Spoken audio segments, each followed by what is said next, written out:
بسم اللہ الرحمن الرحیم۔ ایک مرتبہ کا ذکر ہے کہ ایک صحابی حضور سرور کائنات صلی اللہ علیہ وآلہ وسلم کی بارگاہ عالیہ میں حاضر ہوئے۔ اس وقت حضور صلی اللہ علیہ وآلہ وسلم صحابہ کرام کی مجلس میں تشریف فرما تھے۔ آنے والے صحابی نے عرض کیا، یا رسول اللہ صلی اللہ علیہ وآلہ وسلم، اسلام سے پہلے جاہلیت کا دور تھا، ہم بتوں کو پوجتے تھے، لڑکی پیدا ہونے کو اپنے لیے عار محسوس کرتے تھے، ہماری غیرت گوارا نہیں کرتی تھی، اس لیے ہم غیرت میں آ کر اپنی زندہ اولاد کو اپنے ہاتھوں دفن کر دیتے تھے۔ یا رسول اللہ صلی اللہ علیہ وآلہ وسلم، میری بیٹی جب چلنے پھرنے اور باتیں کرنے کے قابل ہو گئی تو میرے دل میں اس کے متعلق خیال پیدا ہوا۔ میں نے اسے آواز دی تو وہ خوشی خوشی دوڑتی ہوئی میرے قریب آئی۔ میں اسے اپنے ہمراہ آبادی سے باہر لے گیا۔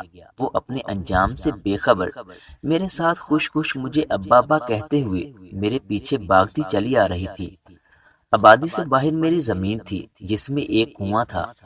جب میں کنویں پر پہنچا تو میں نے اپنی معصوم بیٹی کو ہاتھ سے پکڑ کر کنویں میں پھینک دیا۔ وہ مسلسل مجھے ابا ابا پکار رہی تھی، مگر میرے دل میں اس کے لیے ذرا بھی رحم نہ آیا اور اس کی موت واقع ہو گئی۔ وہ صحابی یہ واقعہ سنا رہے تھے اور حضور صلی اللہ علیہ وآلہ وسلم کی آنکھوں سے آنسو جاری تھے۔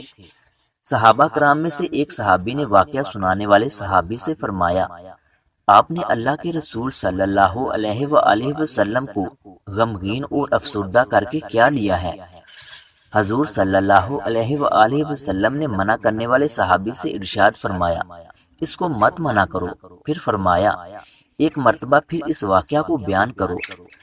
جب اس صحابی نے دوبارہ یہ واقعہ بیان کیا تو حضور سرور کائنات صلی اللہ علیہ وآلہ وسلم کی ریش مبارک آنسوؤں سے تر ہو گئی اور فرمایا، اللہ کا شکر ادا کرو کہ اس نے زمانہ جاہلیت کے گناہ معاف فرما دیے ہیں۔ اگر ویڈیو اچھی لگی ہے تو اسے لائک کریں اور مزید اس طرح کی ویڈیوز دیکھنے کے لیے ہمارے یوٹیوب چینل علم روم کو سبسکرائب کریں۔ ملتے ہیں اگلی ویڈیو میں، تب تک کے لیے اللہ حافظ۔